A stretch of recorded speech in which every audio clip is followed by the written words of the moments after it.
Namaste Losties. Coming up in this episode, we've got the video diary from our Sky One competition winners and their trip to the Lost Island. We're going to discuss Rudzinski and also Sun's motivations for being back on the island. This is your midweek edition of the official fan show for Lost on Sky One.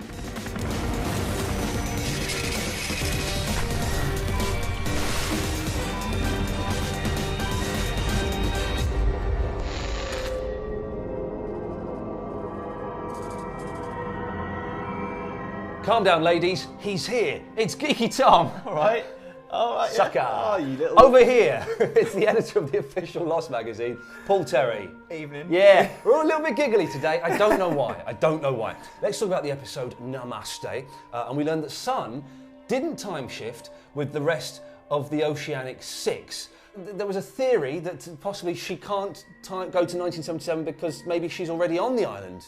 Yeah. But that's insane, isn't it? It's curious, but I'm not buying it, no. Although there have been theories in the past that we've not quite followed through, that Sun's dad is somehow connected with the island.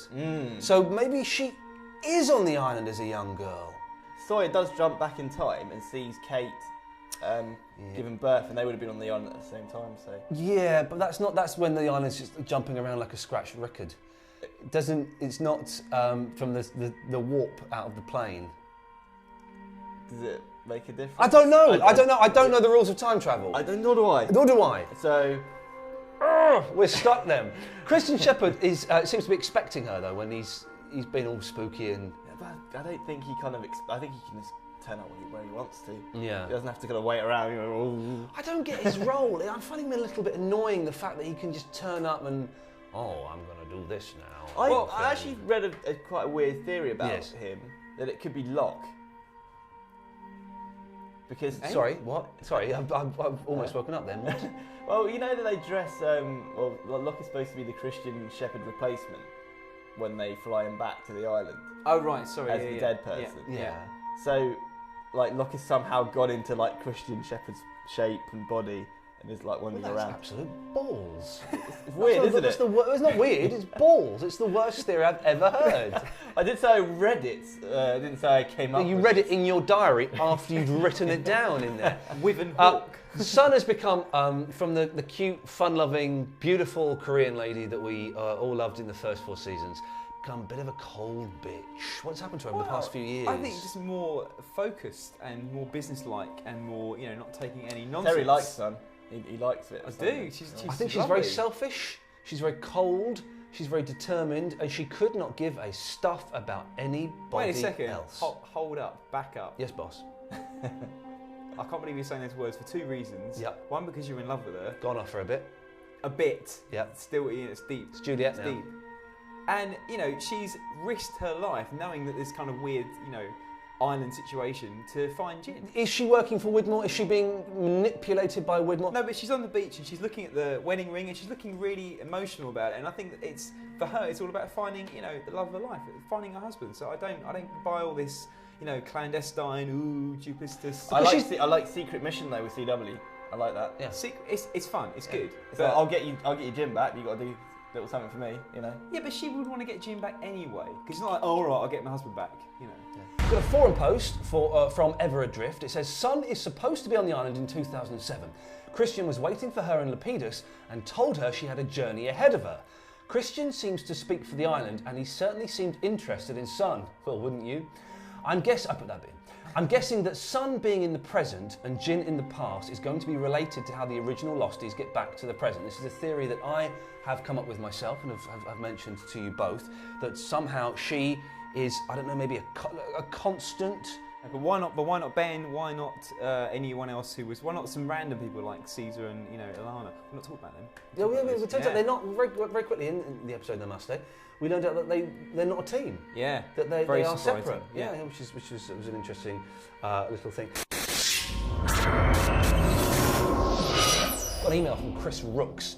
Locke, Ben, Frank and Sun, all of whom we presume to be both on the Hydra Island and possibly in 2008, 2007, all had dealings at some point with Charles Widmore. Meanwhile, Jack, Kate, Hurley and Saeed, all of whom we know were in 1977 and on the main island, have never dealt with, met or been influenced by Widmore to our knowledge. There you go, that's a connection. This is good. Is this the reason for their separation during the crash of 316? It can't just be coincidence. That's what I'm talking about, Chris Rooks. That is a fantastic theory. Yeah. Well, Tom? That's what I was saying. So, yeah. No, you weren't saying that, mate. Come on. You weren't saying that. You said, "Oh, it's all a bit random as to whether they go there, so it's not an exact science." Definitely Not an said exact science. It's not an exact science. Back at the beginning of season 5, Sky One ran a competition, and the winners took the trip of a lifetime to the Lost Island. Man alive, that's exciting. Here are some of their adventures. Hi, I'm Jenny, and this is my sister Lisa. This is the start of our video diary. And our lost adventure.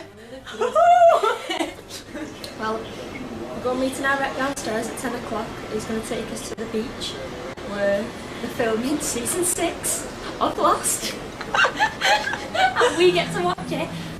Shirley's golf course. Playing golf, Jen. That there is apparently in season 4, it's the building where the bomb was. You know, when Daniel Faraday finds it. And then Sawyer comes running out of the building and swears. We just heard a noise coming from over there. I think it was a smoke monster. So we run. Let's run. Come on. Right, I've just got back from the Lost Adventure Day. We walked like up this little mountain and sat in the corner under the shelter was Josh Holloway and Evangeline Lilly. We were talking to Josh Holloway, who was lovely and he was absolutely gorgeous. Called us darling. Yeah, he called us darling. We met Jack Bender, like the actual director. We sat just with him while he was directing the show. It was so cool. And we also met Hurley, Hugo Reyes. It was so good. And Miles as well. Yeah, we met Miles. Forgot about Miles.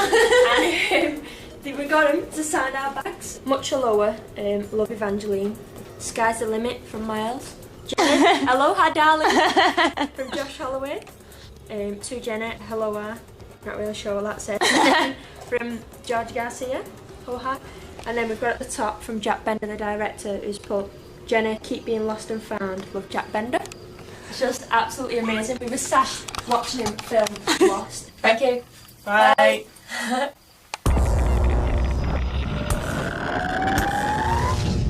Hands up, everybody who's been to the Lost Island.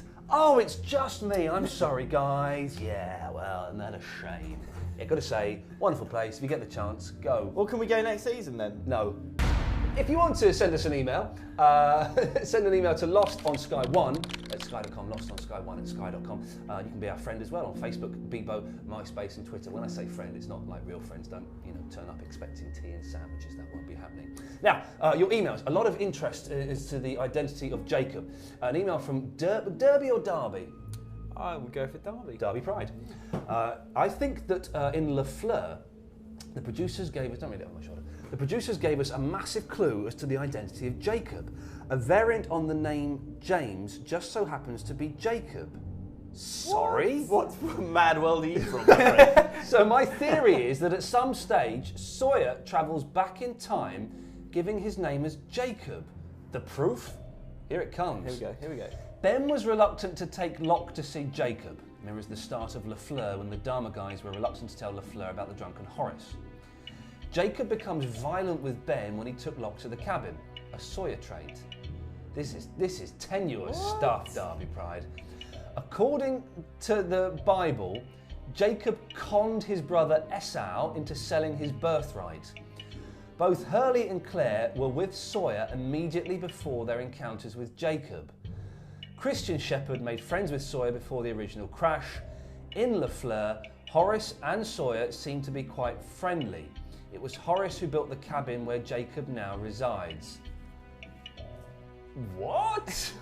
Was it me, or did that read like a list of random things that have occurred on Lost without actually having any? Do you know what? link at all? The thought of Sawyer becoming Jacob after seeing the Namaste episode it's not so far in it, because Sawyer's obviously changed a lot. He's a lot calmer, he's a lot more in control, he's a lot more thoughtful. But still, it's guff, isn't it? the whole kind of thoughtful thing. Like Jacob was like this mad guy on a wheel, on a rocking chair, wasn't he? Like rocking, and then he went mental, and someone shined a light in his eye. Well, he was invisible, wasn't Shone. he? You know, Shone. But it's not. Yes, it's not. I mean, this is nonsense. It's a massive leap. Yeah, I'm not. Yeah. I hate to do it, but I haven't done that for a while. But that's tosh. It's good. I've got an email from George Maudsley about Jacob. Tom mentioned he thought this is you he's talking about. Tom mentioned he thought that Horace was Jacob. Did I? I think you guys have also theorised that Aaron is Jacob. Good. But Damon Lindelof and Carlton Hughes have said Jacob is not anyone we've met. Yeah, those guys have also said that everything that's happening in the series could actually happen in real life. Yeah, chili recon. My theory, continues George, is that Jacob is no one person. Oh, here we go. I think he is the physical embodiment of the island, i.e. he is the island. There is no person, Jacob. It's merely how the island tells its tools, like Ben, Locke or Christian, what to do. Who wants to take that one and rip it up? Well, for the fact that we did actually see a glimpse, and it's in the episode, the frames of the figure sat in the chair, and the fact that we heard that really like weird, creepy "help me," which seemed like a cry for help, obviously, you know, literally. So I don't know where to start. That's where I would start, but I could ramble for hours about how that doesn't make sense. Yeah. I don't like the whole kind of physical embodiment of stuff. Yeah. Why does the island actually have to be somebody? Can't it just be an island? Yeah. And there's some people on it, and then Yeah, somebody but went Tom, back in time ages Tom, you ago. say this about every 6 weeks, but it's not just an island with people on it. It's something weird. It's something strange. But it's not an island that has a physical manifestation of a human being that speaks for it. Well, not as far as And we says, know. help yeah. me. Well, no, it's definitely rocks not. back and forth in a rocking chair. And No, doesn't like that's fair bright enough. light. I thought you were going off on a tangent of just dissing the supernatural, paranormal element, you know. But you weren't, so. Kiss a kiss. Yeah. Pass it over. Nice. An email from Neil Griffiths. Oh, on the Dharma food drops, not been mentioned for a while. If the Losties are now part of the Dharma Initiative, presumably they won't just wait for the purge to come, but will escape before. They can't stop the purge, can they? I would guess, because the purge has happened. The purge has to happen. Yeah. Okay. Can't change things. Perhaps they will then continue the Dharma Initiative, possibly away from the island, the island, and they will be the ones, maybe with Lawnmower Man's help. Good work. Well done, Neil. Good stuff. Dropping off the Dharma food packages as we see in season 2, dropping the food for themselves. There is something in that, in them helping their future selves. I don't know whether That's the quite food fun. drop is necessarily. I think that's quite fun. Like they have to give them food. It's you a know, lot so of work though. It's a lot of work, considering the whole like bearing you have to fly on, or to do it just to drop some food off. It's a bit. I of a think stretch. if you knew exactly how things panned out.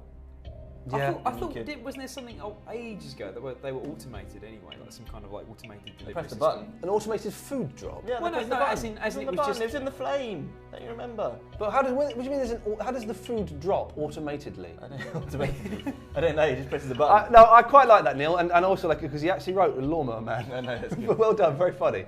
Radzinski, we get to meet at last in episode 9, Namaste. He's working in the flame station, monitoring everything, building a matchstick model of the Swan station. It's good, wasn't it? Good model. Yeah, it was. We had a collective. Now, sometime later, of course, he moves into the Swan with what's his name?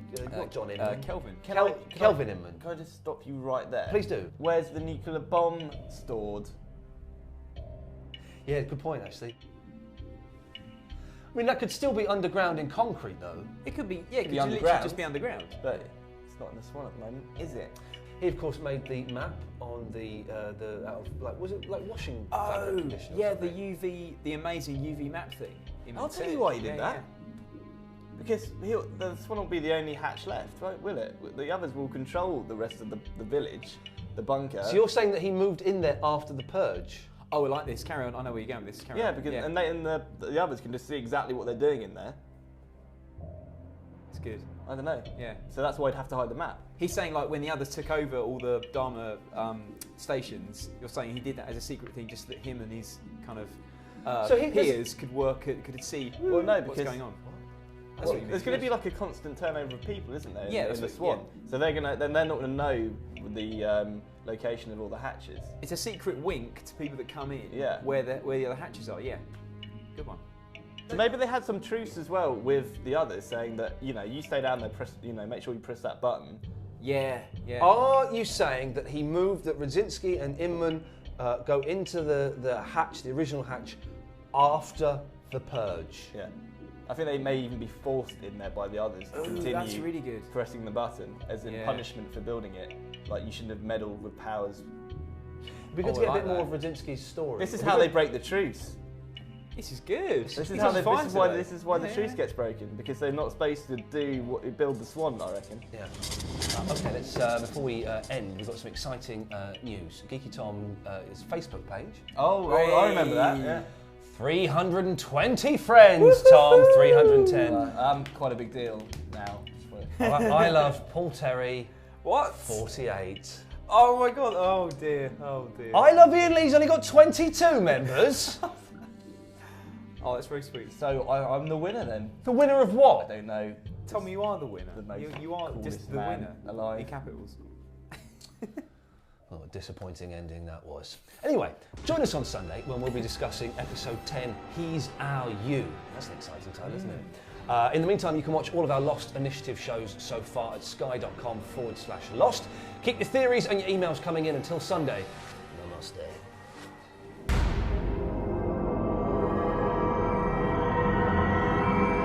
Hands up everybody who's been to the Lost Island. Oh, it's just me. I'm sorry, guys.